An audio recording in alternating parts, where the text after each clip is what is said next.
Hi everyone, this is Alex. This is a video series that we are doing on strengths conversation, really just to have people come and share their experience about StrengthsFinder, and so that we can take some learnings about how to make it more applicable and tangible in our lives. So today I have Nathanael Morse with us. So what do people call you, Nathanael? What would you like to be called? Yes, so Nathaniel's great as this is a professional conversation. However, I do go by Boots, like the hiking shoes, as I was a missionary in Detroit and always had been very serious before, but I found a pair of Michael Jordan basketball shoes next to a garbage can in mint condition. Long story short, worth about $400, but they look just like hiking shoes. So when I got home and was just playing basketball, everyone thought that I was wearing hiking shoes to basketball, and the name Boots stuck. Right, so would you like me to call you Boots for this session? Whatever's easiest. If we want to be professional or serious, Nathaniel just works just fine. Okay, Nathanael then, perhaps. So Nathanael, maybe you can tell us a little bit more about yourself, like what you do, your hobbies, likes, dislikes. Absolutely. So a little bit about myself. I'm an avid learner, currently living in Nashville, Tennessee. I come from a family of 8 kids. I'm the second oldest. And I love the outdoors. Love learning. Very religiously active in my faith. Love the being out and about in the community, although I'm more of a extroverted introvert. So I draw my energy from my quiet downtime, but I still love having quality relationships with people, making a difference, which kind of ties back into some of my strengths, actually, which is one fun thing when it comes to applying it to a business term. Just as you asked me, tell me a little bit about yourself. Employers will ask that same question. And one of the great things that you can do with that is incorporate your strengths to say, well, let me tell you what I do best. So in that question you just asked, I said, well, I'm a learner. I love learning. I love the process of doing things, the experience of learning new things. So when I'm presented with more responsibilities at work, which people naturally bring to me because I am responsible, I have a hard time of not raising my hand and saying yes, or if someone asks me to do something, I have a very hard time of saying no. Wow. So when they come to me, I'm not intimidated by doing the new thing because I love to learn new things. So if I'm just doing the same old task at work, I start to get bored and look for other ways to grow. Interesting. So Nathanael, could you share with us your top 5 talent teams so everyone knows? Absolutely. So since it's been about 4 years since I took the test, I don't have them in order, but my top 5 strength teams here are, as I mentioned, I've got learner, restorative, responsibility, achiever, and discipline. Cool. And you memorized this since how many years ago, you said? Yes. So I took the test 4 years ago. I first found out about it when I was about 10 years old. So that's been about almost 10 years. Well, let me think here. Gosh, it's embarrassing to reveal your own age here. Closer to 19 years. But I wasn't able to take the test back then. But looking back at it, I can kind of see where some of my strengths even then still came into play when I took the test. Wait. So you learned about this when you were 10 years old? Yes. So what does that mean? So I bought the book from a bookstore, but the code someone must have used the code for the actual test. Ah, you got ripped off. So all I could do was read about the basic principles. Right. And then years down the road, at least 10 plus years down the road, completely forgot about the book, went to school at LDS Business College, where they have all their students take this test. And that's where I then was reintroduced to it at a very pivotal point in my life. Right. So it wasn't until 4 years ago when you were studying that you were made to take that test. Yes, which the fun thing about it is I already had my bachelor's degree in political science and leadership from UVU, Utah Valley University College. I moved out to Tennessee for a year with my family because I wasn't getting a good job. I was working minimum wage, and basically my life felt like it was falling apart. All my strengths were basically backfiring on me, although I didn't know it at the time. The StrengthsFinder test talks about how every strength can potentially have a dark side, so to speak, where your strengths come in so naturally and strongly that if you don't recognize those aspects, they can start tearing you down because they're expressing themselves so strongly. Mm-hmm. So just to quickly highlight a couple, my responsibility theme, as well as the restorative and achiever, were all firing negatively. I had expected as the achiever to get a good paying, at least well above the minimum wage job by having a college degree. So my achiever side was very upset with feeling like I'd wasted all that money, time, 4 years or more going to school just to be getting a job that didn't need anything. Right. My responsibility theme, being the second oldest of 8 and the oldest son, was kicking in because I felt like I've got to help my family move. And then to top it all off, the restorative, another name for it is problem solver, basically saw all this coming down as the world being completely broken and nothing was working out and I couldn't fix it. So I moved back to Utah, where I'd had the positive experience of going to school. And I took a semester up at LDS Business College, where then being required to take this test helped me not only to realize these dark sides of my strengths and how to prevent myself from self-destructing, either in my personal life, relationships, or even work, but to maximize those and actually use them to my benefit. So a funny quick example with kind of a turnaround. As I mentioned, I'm an introvert, so doing sales, talking on the phone is something I've had to work at and is still a big stressor. It's not something that I'm like, oh yeah, I get to go talk to more people, like people with woo. Don't have that.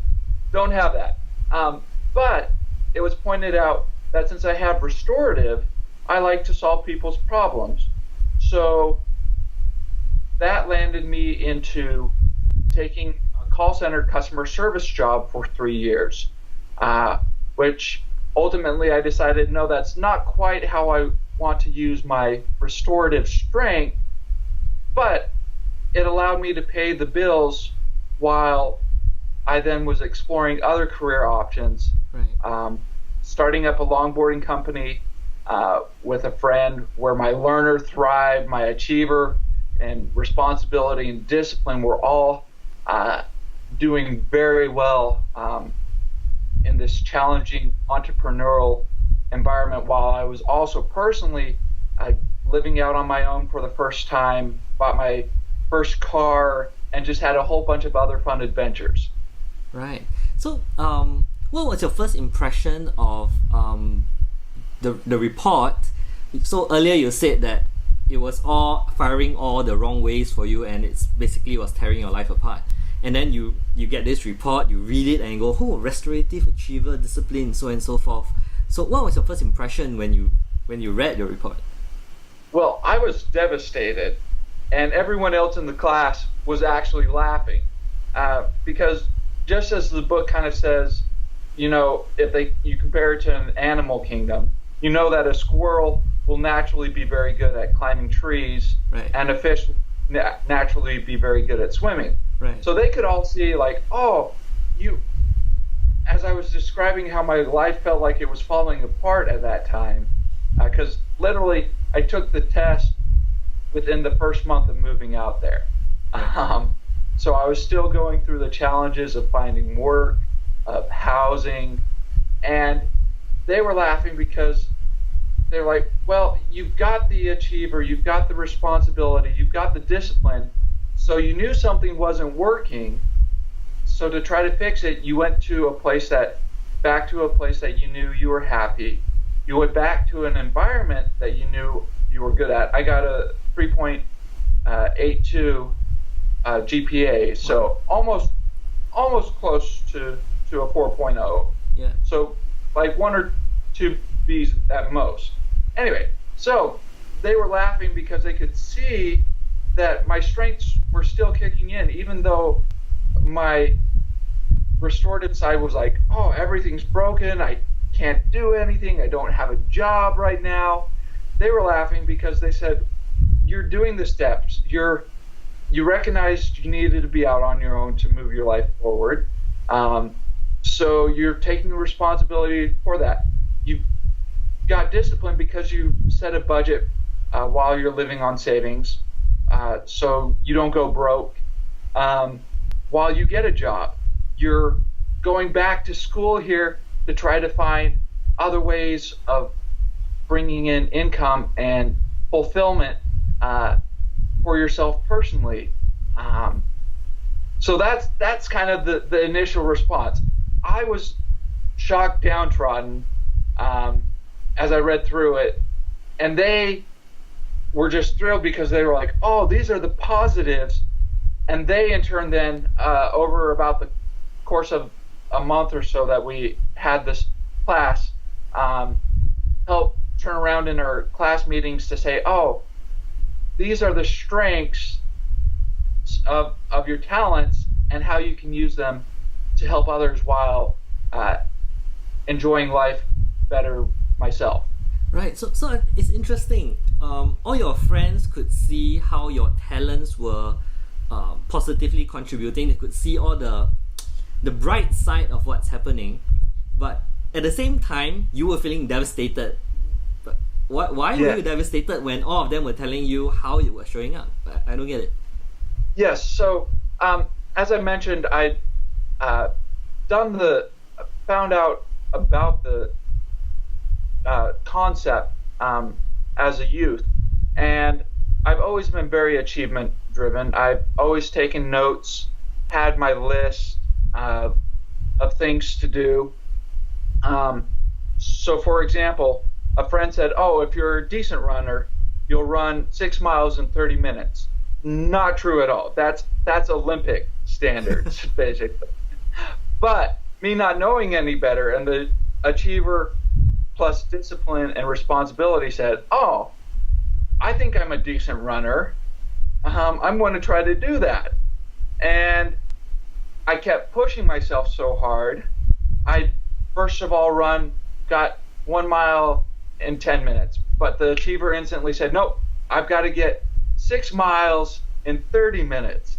The discipline responsibility said, oh, I told my friend I'm a decent runner, therefore even though it was just a fun less than 5 minute conversation between me and my friend, because I said, yes, I'm a decent runner, my responsibility held myself responsible just as if I'd signed a contract. Right. And so then my discipline said, no, I've got to set this course. And I nearly blew out my knees trying to run 6 miles in 30 minutes. I got it on a Nordic track elliptical, but that was just, and I was in great physical condition, but that was an example of how my strengths were starting to backfire. I was hurting my health. I wasn't seeing the progress I was making because my strengths, being so focused and responsible, didn't give myself permission to celebrate my achievements. The fact that I, while doing this, was able to run a mile in under 5 minutes, which is quite good. But because it wasn't the 6 miles in 30 minutes, regular, normal running, it therefore was a failure because that wasn't the goal that I had set with my achiever. That wasn't the promise that I made to myself when I committed to my friend that I was a decent runner. Right. So hopefully that illustrates how it kind of can backfire, while everyone else could see, oh, but you're going from enjoying video games as a teenager, sitting around the house, to actually challenging yourself and moving yourself in just one aspect of my life. Which then fast forward 10 years, bigger commitments. I'm now an adult. I need to be living out on my own. I want to be living out on my own. I've been working very hard, put a lot of time and effort into it for 4 years, and everything that I thought I knew was falling apart. I was working a blue-collar, minimum wage, just shipping off packages for UPS. I was still living at home. And all those things, the achiever saying, oh, you set this goal, you worked so hard, but you've wasted effort. Achievers hate wasting effort and energy. If it's not going to get to their goal, why do it? The responsible side was beating myself up, saying, you committed to having a better lifestyle. The discipline was freaking out because it was like, I wound myself up so tightly to do this, I missed out, when friends would say, oh, let's go party or have some fun. I wouldn't do that. That's interesting. Wow. Okay. Let me think of how to take this forward. There are a few things that came to my mind as you were sharing. The first one was that your belief and your self-image drove the way you behave. So, I'm a great runner, I'm a decent runner, and people tell me that a decent runner is at this level. So that means that I should be able to achieve it. So your talents were driven by your belief of who you were, your self-image, and that kind of provided that direction. And I thought that was interesting because most of us aren't aware of what are some of these things that drive us and drive our talent teams. So that came across in an amazing way. The other thing that I thought was interesting was about how you mentioned your achiever feels that you're not accomplishing something, but responsibility comes in and says it needs to be done, and discipline gets you all wound up. Would you say that your talent teams were in conflict with each other, or how would you describe it? Yes, I would kind of describe it as they kind of rolled on top of each other, where my restorative said everything's broken, and my achiever then kicked in and said, yes, you failed at, you didn't get this goal done, and my responsibility then kicked in and said, yes, you said yes to your friend, you do this. And you can just see how it created this downward spiral instead of the positive, joyful thing of, being better fitness-wise, to play sports longer with my friends, or celebrating my successes, which ultimately then taking this class, the book, as well as then coaching or having that peer group to kind of bounce off perspectives, just kind of almost like you are doing right now, because you mentioned my belief system. Right. I strongly suspect that's my number 6 belief as a talent team. Talent team. So it's got to be at least in my top 10. It's time to unlock your full report, my friend. I know. I need to just take the time to do that. So, Nathanael, you mentioned that the internal dialogue that you were having, right? It sounded as if you were having an internal debate among your own talent teams. Would you say that's true? Yeah, it's very true. And that's something that I think is helpful for people to recognize, because the strengths report gives you your top 5. Right. And those can kind of switch places oftentimes as different things change in your life, or some things become more important than others, and they always are interacting to make your own unique blend of personality and ways that you do things or even look at things, which naturally, having used my leadership talents, which I studied for many years, if it had been a major, I would have taken it. But the Utah Valley University's leadership program was one of the 10 highest ranked leadership programs in the U.S. Right. So competing with Harvard and everything,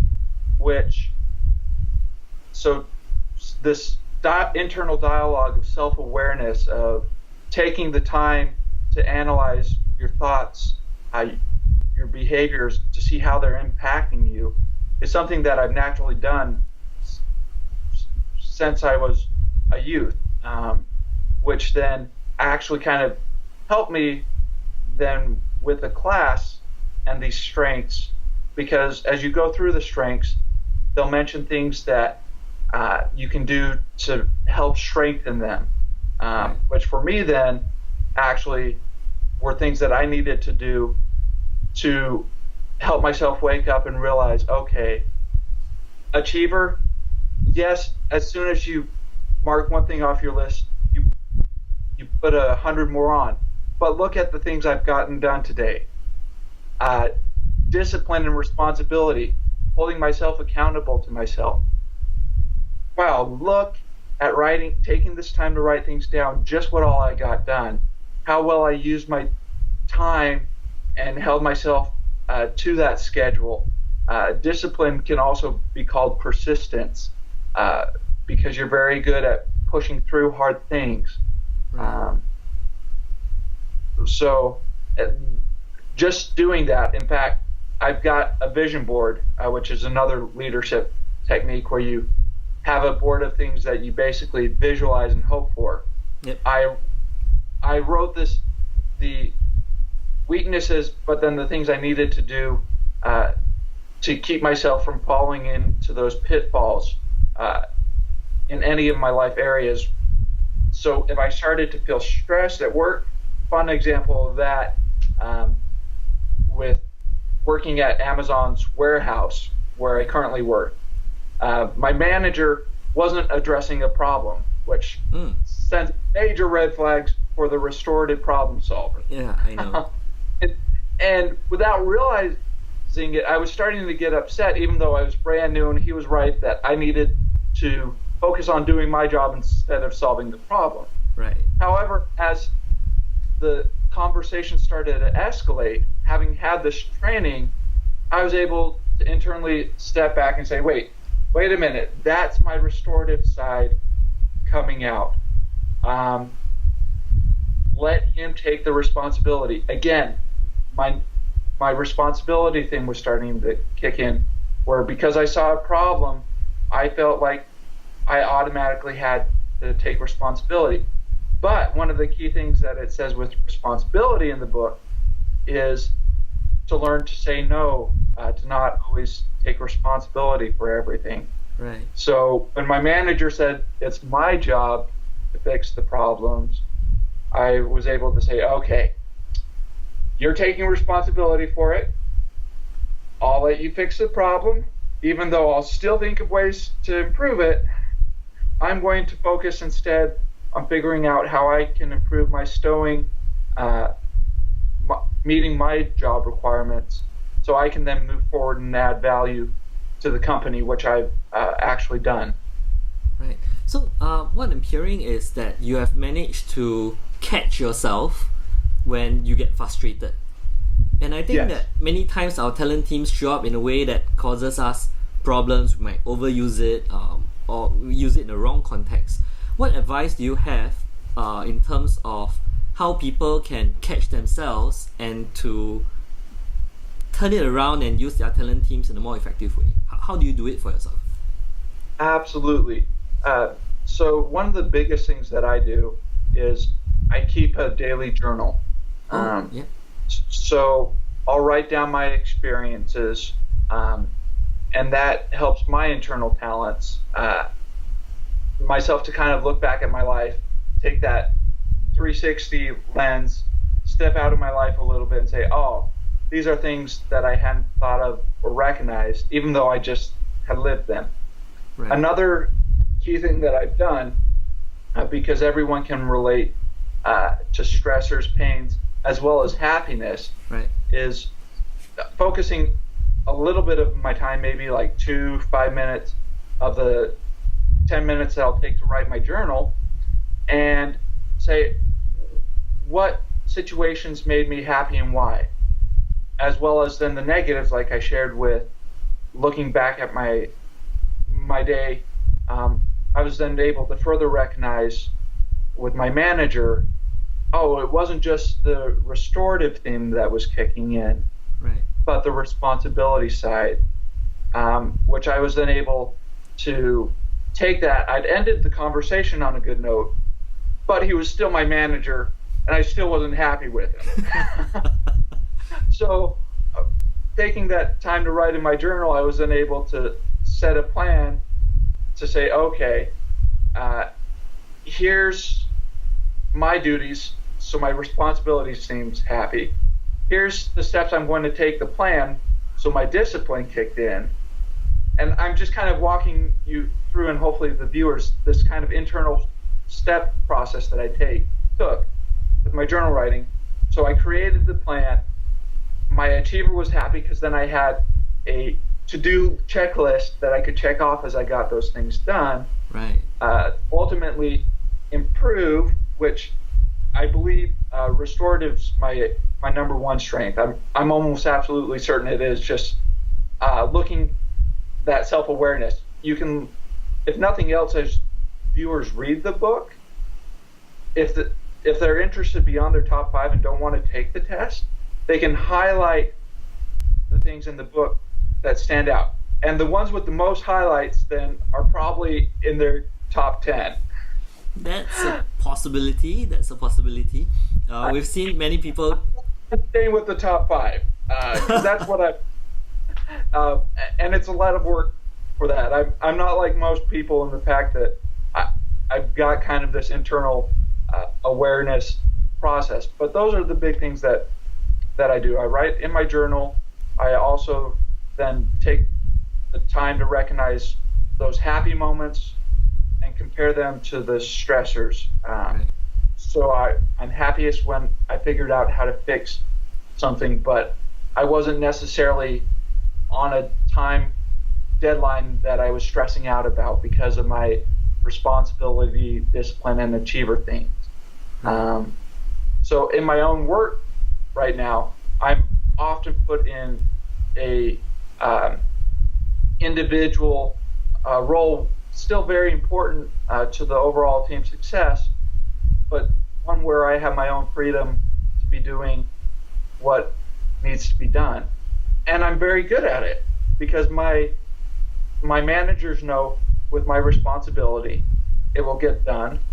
With my achiever, I set my own pace. I'm my own boss. I've got a million things I'm trying to mark off of that list, and I'm having fun as a learner, because it's all about the process of learning, not Yes. the fact.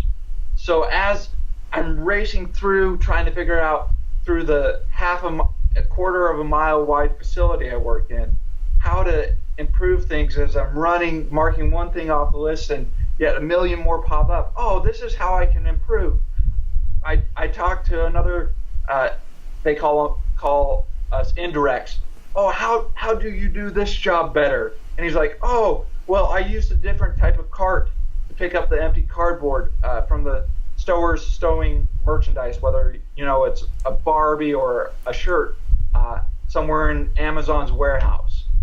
You sound like one happy employee. I've really enjoyed it because, again, I was able to turn around with my problem solver. I call restorative problem solver because basically that's what I'm, in terms of a business selling point. Right. I've used to market and sell myself. I've been able to look back, take the time to look back and say, oh, these are instances in my life, such as the running example, that I can clearly demonstrate to employers the value I bring to the company. There's so many things that I want to touch on. This is awesome. I think the first thing that I would like to gain a bit of clarity is, how do you use the journaling process? You say you just take 10 minutes every day to write. And then what do you do with what you write? I hear that you problem solve, you plan what else to do to fix the frustrations. Yes. And what do you do with the happy moments? So with the happy moments, and this is very important with my strengths, I give myself time and permission to celebrate, to relax. So maybe I'll say no to going out with a whole bunch of people because I need some internal, alone time to recharge my batteries. Right. I'll give myself permission to say no. I'll also give myself permission then to perhaps rest or allow my learner side that I might have to curve a little bit at my job because it's still very focused. You have to do X, Y, and Z tasks, to go wild, go to the library, and lose myself in reading for 4 or 5 hours without realizing it, and say, you know what, discipline, responsibility, it's okay. I've set this time aside. This is my reward. And those strengths are happy because I've set that plan, that time frame, which they're all very managerial in that way, to find joy. So then I'm happy because some people with vacations or downtime, they don't want any structure, they don't want any plan. But with my strengths, they're still subconsciously coming into play, and recognizing that, I've then given my positive time or reward time ways to work with those. Like I mentioned, the time frame for the discipline, the responsibility, saying to myself, yes, I've got this time that I can just focus on me. I can say no to everybody and anything else.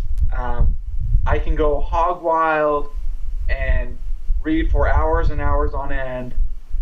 Or the achiever, if I'm playing a video game, to say, oh, I'm going to reach this level, and it doesn't matter how many times I die or have to try it, I'm going to reach it and have fun doing that. Oh, okay. So it sounds like doing that journal allows you to give yourself the permission to do what makes you happy. Is that what I'm hearing? Yes, that is absolutely correct. Because with my strengths, as I was going through the process of reading through the report, saying, oh, this is what describes you, these are some things that you can do to improve them, they all seem to point down to taking time to reflect and step back. So how long have you been doing this journaling? So as I've mentioned, one thing I do is I get a big poster board. How long have you been doing this? Have you been doing for 4 years? I've been doing this for the actual vision board for 9 years, and then writing in just a little notebook for over 19 years of my life. So you've been doing journaling already anyway? Yes, but just with anything, you can fall out of the habit or maybe focus on the wrong things. So with taking the strengths test now, I'll take time to look for those things. I'll write down the things I got done to appease the achiever. I'll write down a success that I had for the restorative, where I was like, oh, my family needed me to take my siblings to school. I was able to say yes, responsibility, right? But fix their need of, maybe the family's car breaking down. And now that I've got my own, a relatively brand new Honda, to say yes, I can take the kids to school, and then take that time to laugh with them. And writing in the journal, seeing that, it's like, oh, I have had a good day. I have fixed things. I have achieved things. So yes, journal writing, but then having taken the test, writing down and looking for those aspects within my journal writing to kind of reset my brain to see the positives and things that I've done with my strengths. So journal writing is something that you have been doing for many years, and taking the StrengthsFinder helps you provide that lens to see your experiences in a different way that allows you to maximize how you approach your life as you evaluate them. That's a very good way of stating it. Just even going to the eye doctor, the journal you could kind of refer to as that letter chart, that you have to look at. Right. And then the StrengthsFinder as the lenses that they use to adjust your perspective and clarity of vision. Right.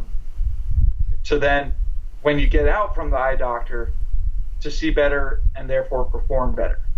Cool.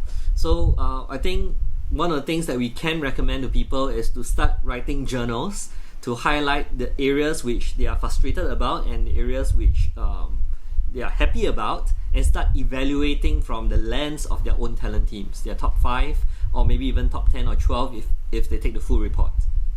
Yes. Cool. Yes, absolutely. So guys, this is important. Just make sure that you take this step. It takes only 10 minutes a day, like what Nathanael said. So awesome thing to do. Yep. And then just a note, they can write it down. If they're an audio learner, they can just take the time to talk to themselves, maybe in their own bedroom or something. If they're hands-on, maybe to handle some of the objects that they've done, whatever fits their personality. But take that time to reward yourself and reset your vision so you can maximize your day. Cool. Great suggestion. And I love that you added about how they can do the journaling in different ways as long as it's aligned with who they are. The easiest way for them to start thinking through and taking records of their past experiences. Mm-hmm. Yes. So Nathanael, the other thing that I got really curious about as you started to talk about the work that you do, and you seem so excited and that you have the opportunity to use your talent teams. Yes. So the question I have for you is, how do you get the job that you have that allows you to use your talent teams? Many people will say that, hey, my current role doesn't allow me to use my talent teams, or there's no opportunity for me to use my talent teams.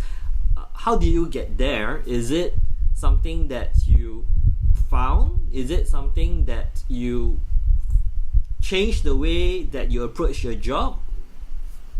How is it for you? Yes, I think in terms of asking those questions, that's very helpful for the audience to realize is because they can look at it and say, well, my strengths don't lead me maybe to use to meet my job. Being a hands-on person doesn't really give me the chance to problem solve a lot of things. Putting items on a shelf's pretty easy. Not a whole lot of thought has to go into that. Right. But the key thing is, as you mentioned, maybe a perspective on how I put those things on the shelf, how I get things done. My achiever gets excited if I set the to-do list of making maybe a goal of stowing more items so I can get recognition, or my responsibility. I'll say, well, instead of not talking to my coworkers, I'll tell my boss, hey, I'm going to stow this many items by this time frame. Right. And naturally, my responsibility then holds myself responsible to that. And then my other strengths, is hopefully the viewers have kind of been able to see, snowball to make that happen, where I then figure out with my discipline, oh, I've got to stow this many items. My achiever is naturally counting in the back of my head, oh, this is how many items I've stowed this minute. And my learner's like, oh, how can I find out better space? So I'll ask maybe the manager, as he's got access to some of the reports on open space, because there's over 200 aisles, very big place, to say, where's the best place that I can go? So in that way, I've been able to excel at my job, because I've taken the step back and said, let me use my strengths in a way that I can get my job done well. And the book and reports are full of examples as people share their own stories of how they've done things at work. Maybe there's a people person, right. For example, someone that has woo, that would hate the job of being stuck in an aisle and not being able to really talk to somebody. So maybe their reward would be to pop out at the end of the aisle to talk to someone else. Or working night shifts, it can get very boring. Right. So I have to laugh and chuckle, because there are those people, those woo people, persons with those talents, that they'll be working in aisles next to other people that like to talk.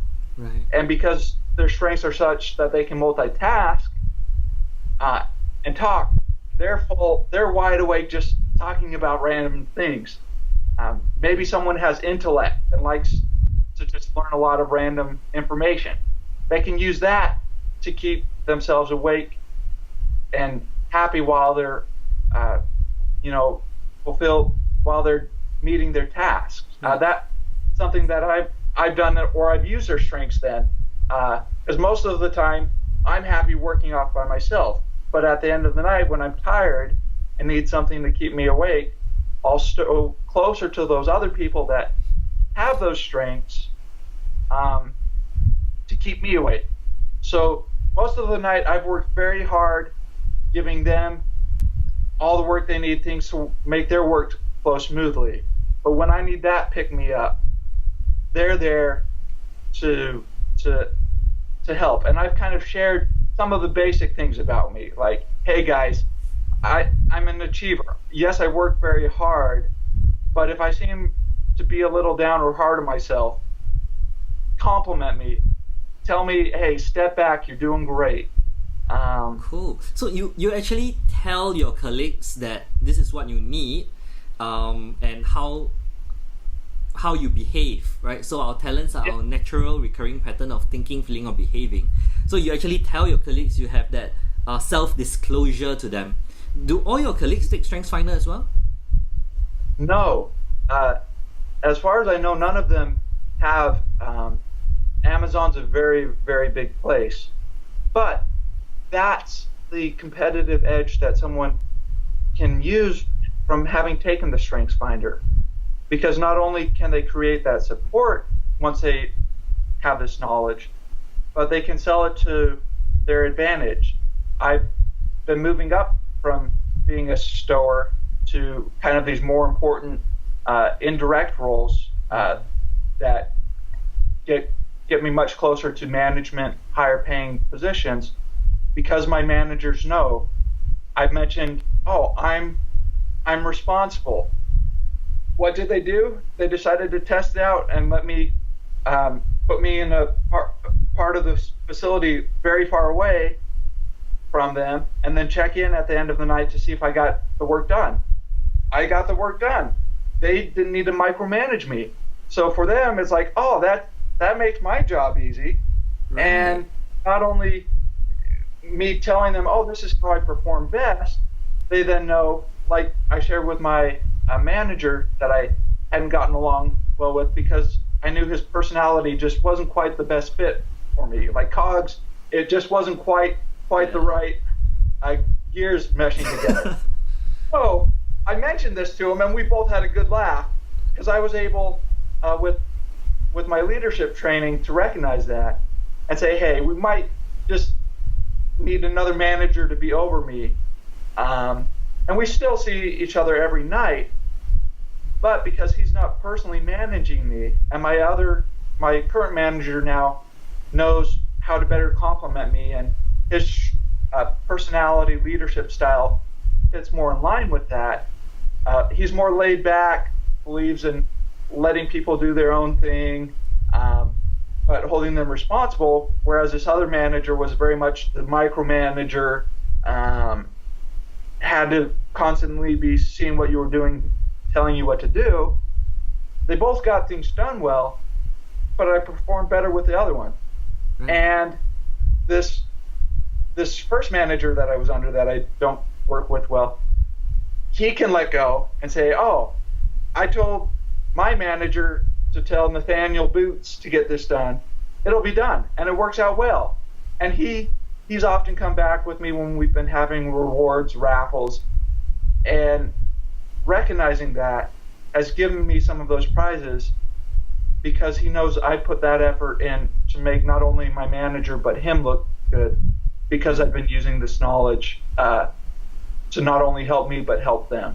So what happened there? You changed a manager? What do? You just told your manager that, hey, look, this isn't working out. We are kind of different. So can you put me under someone else? Well, sounds bizarre. I wouldn't recommend that. That's kind of my responsible direct side.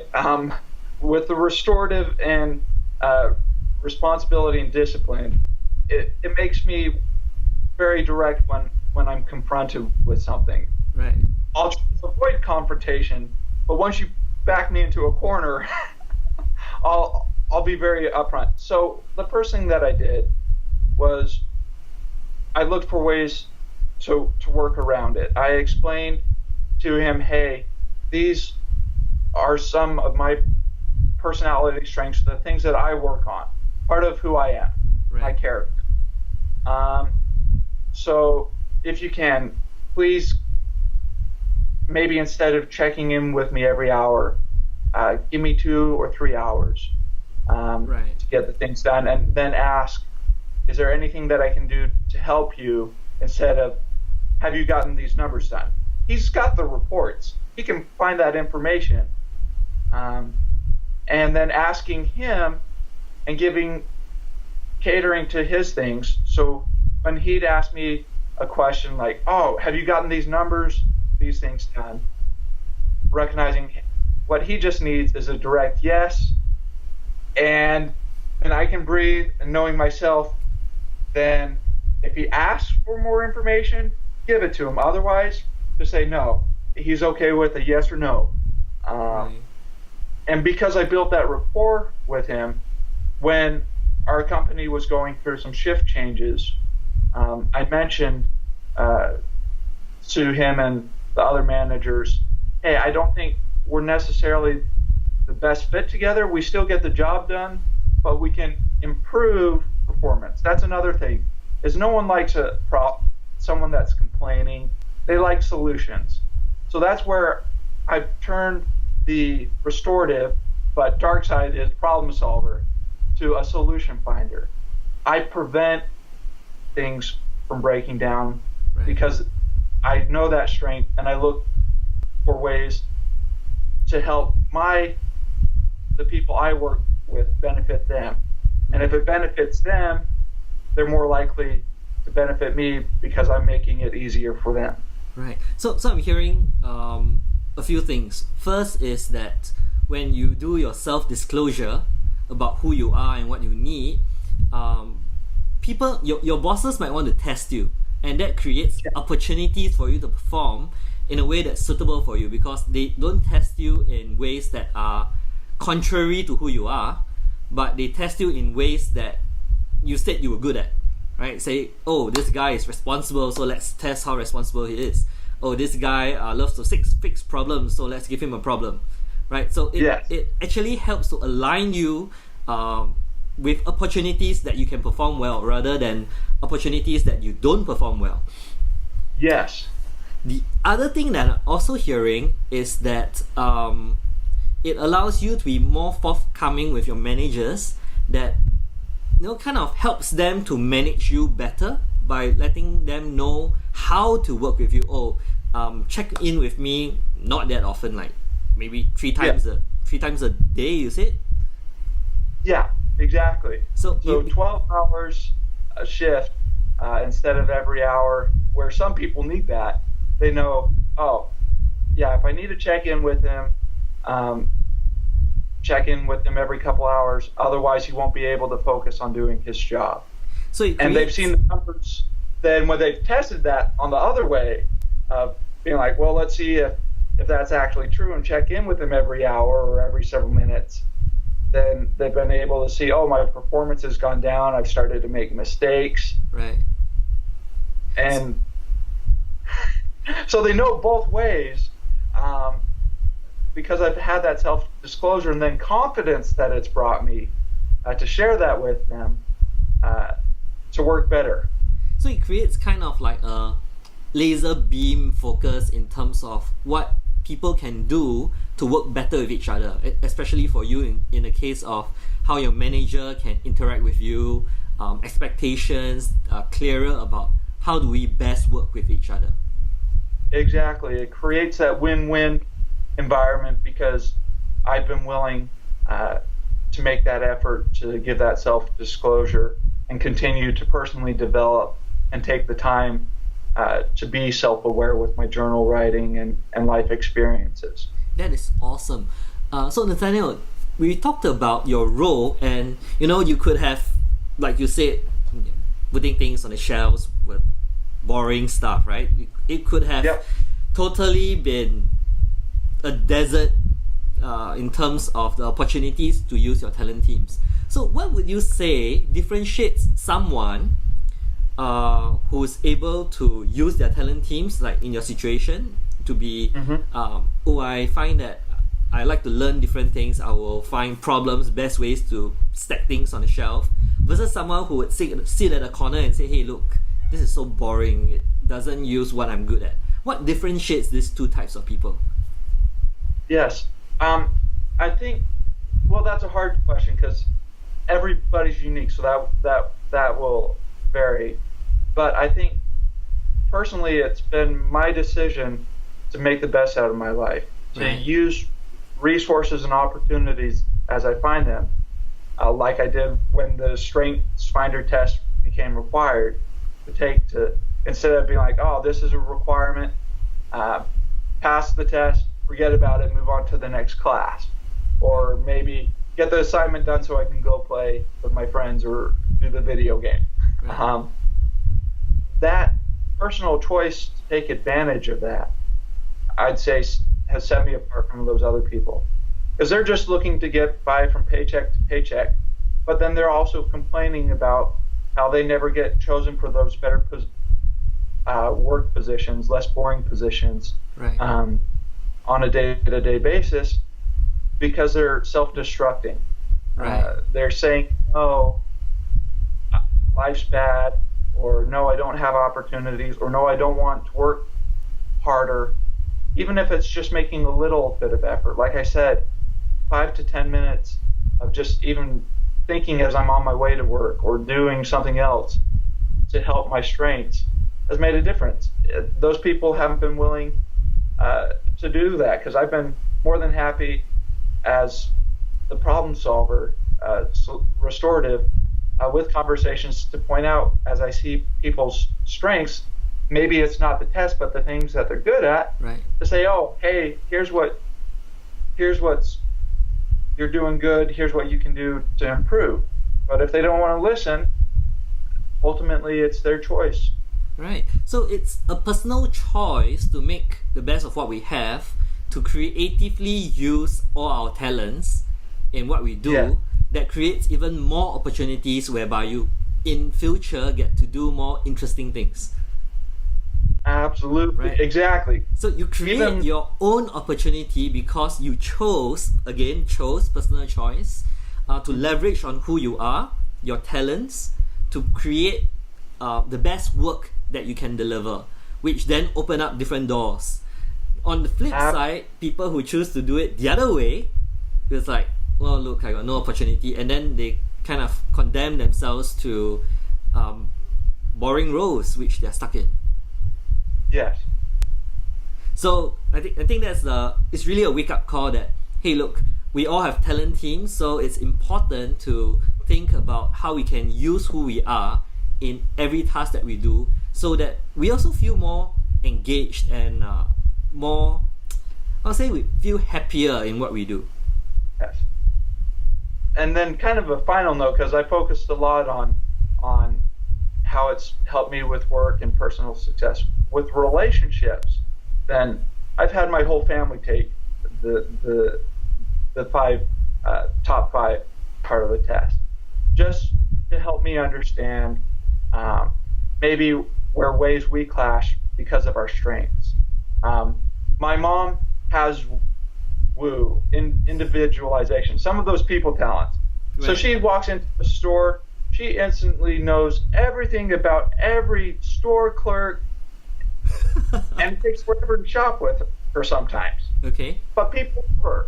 So I have to step back and realize, if I've got a lot of things to do with that day, and I don't have that time to spend with my mom to just love her for who she is, then I just need to let that go, because otherwise we're going to butt heads. But at the same time,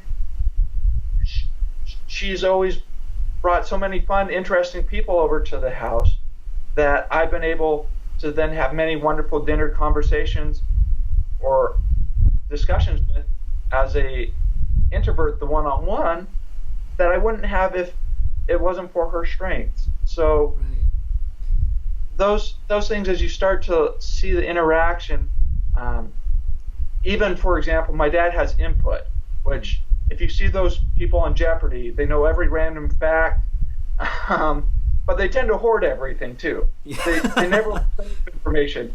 Yes. So they're very cluttered.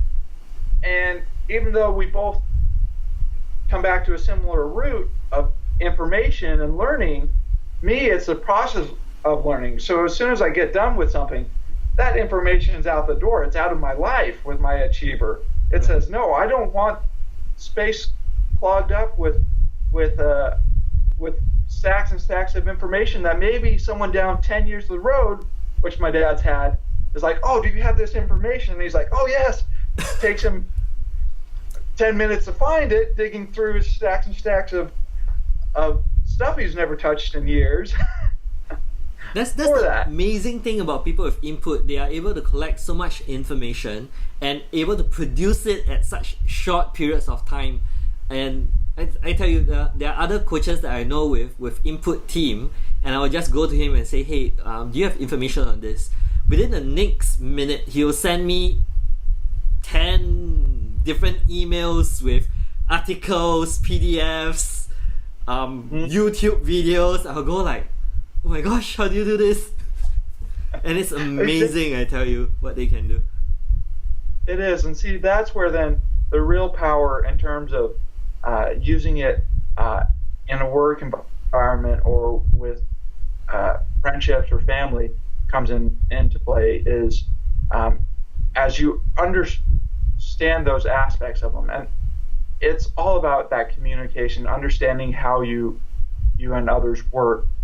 You're able to perform better, as we've shared several examples already with this video call. So as you start to know each other, it helps you to accept who they are. Yes. Right? So the question for you is this: even though we know that they are different from us, it could still be difficult to let go. Just like you say, hey, your mom probably likes to spend her woo, and your achiever is going like, we need to get things done. It's like, I've got 10,000 items on my list, I need to check off. I can't spend the whole day here with you talking. So there would be that challenge in terms of, I know who you are, but I am who I am. How do you do that letting go for yourself? So I think probably letting go, it's helped me with the journal writing and my life to step back and realize, you know what, I've had this self-destructive experience. If I don't keep myself in check, that will happen again. I don't want to be at that point in my life again. Right. And yet I've seen the other times, like sharing with my current job, how I've thrived, started to love it, or meaningful relationships. My mom also has, we share achiever, and then she has strategic. So she's able to see, if you ask her how to get something done, she'll automatically think of 5-6 different ways. Right. Which my restorative side loves, because it says, oh, these are all the different ways we can fix it. So if she's also very focused on getting something done, getting her grocery list done so she can spend time with my other siblings, we fly through the store really fast because our strengths are working together. She's like, oh, well, is this the right size or whatever? And my problems restorative side starts to say, oh, and then she's like, well, I saw this spot over here where there's other clothes, and we can, while we go there, also pick up this other item with her strategic that naturally mind maps, but makes her a little less patient at times. Right. To work together well and have that bonding, wonderful time versus the flip side that I shared with you, when maybe she's less in a hurry, and then her woo strengths take over and she starts to talk to everybody. So there's an alignment in terms of goals. Is that what you're saying, that we both have a same objective when we go shopping, and that helps you to resolve that exactly differences, and it's conflicting to get along together and actually have a very good time. Yeah, actually that's an interesting point. So whenever there are two people with different talent teams, the probability of us having the same talent team is 1 in 33 million, right? The same top 5 in the same order. So the best way to work together is really to have a common goal and say, hey, look, let's achieve this thing. Of course, I know both of you have achievers, so it's easier. But once you have a common goal, it helps you to align all your talent teams in the same direction so that we can move together and achieve what needs to be done. Yes, absolutely. And understanding those strengths then can help you all strategize to plan. Maybe someone's very futuristic, so they're good at thinking of all the possibilities, but they aren't good at getting the work done. So maybe they're put in charge of starting it and then helping get everyone on fire, excited about, this is going to be this great project. And then the achiever says, great, let's get the work done, and then switch the management responsibility side for the team over to them, and that person then gets everyone into gear. Just, you can kind of see, as you understand more about the strengths, how you can use, again, those, either assign people certain tasks or ways of doing those tasks to reach your end goal, to do them well, successfully, in a way that everyone's happy doing and can help each other with their talents. Nice. So Nathanael, we've been speaking for over an hour, and time really just flew by. What advice do you have in terms of how someone can really put their StrengthsFinder profile or their strengths to use, other than journaling? Because we've talked about journaling quite a bit. So what other ways can we really maximize our talents? What do you think? Yes. So with maximizing your talents, another thing I mentioned is relationships. I'm an introvert, extroverted introvert. So that means I have a harder time going out there and wanting to socialize with people. So my achiever will create checklists of, I'm going to the library, I'm going to the gym, I'm going to wave hello to 10 people. Then my responsibility, as soon as I've written that list, is like, oh, you've just written a list, you're responsible to yourself for doing it. Right. And then my discipline kicks in and I create the plan for getting out there and doing it. And they're fun activities, or along the way doing some things that I enjoy doing, so my learner's happy. And that's then allowed me to interact and meet more people. And then in terms of self-fulfillment, doing that, I've been able to explore different hobbies, or maybe make the most use out of my time when I'm not having to work, to explore my interests. This was an interest, just finding out with you how to better help people understand their strengths and improve their lives, taking the time to do that. We already had the laugh about how I accidentally set my clock an hour early to do that. But we laughed because it was like, oh yeah, I've got responsibility. Of course, I completely forgot that I was an hour early. and I was wondering, did I communicate wrongly? Did I send the time wrongly? No, I know I've done it many times. So that's just hopefully an example for the viewers to see, oh, we've had this great talk. Nothing's been recorded, preset, and you and I gone on for an hour and whatever minutes now without even realizing where the time went. Yeah, and you know what? I have so many more questions I could ask you. I'm so curious about how you use it to talk about your talent teams when you go for your job interviews. I think you mentioned that.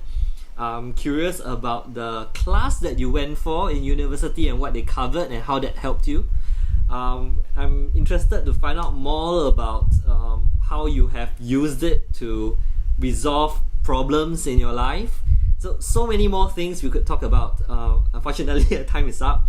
So what we could do, if you're keen, we could have a different conversation, or we could have different means of sharing that information with people. Absolutely. I think as you get this video out, if people have questions, you can forward those in email to me. Again, my responsibility, giving myself permission to have a little wiggle room here, and then I can reply back to those. And then if there's a real big interest or demand, we can focus on a specific topic, maybe even a shorter 5-10 minute video on what I've done with interviews to sell myself with my strengths. Thank you very much, Nathanael. I think it's been awesome. There's just so much information that we have just shared today. So, absolutely. Thank you, Alex, for giving me the chance to share. Thank you for being here. All right, so that's the end for today. Thank you, everyone. See you again for the next Strengths Conversation.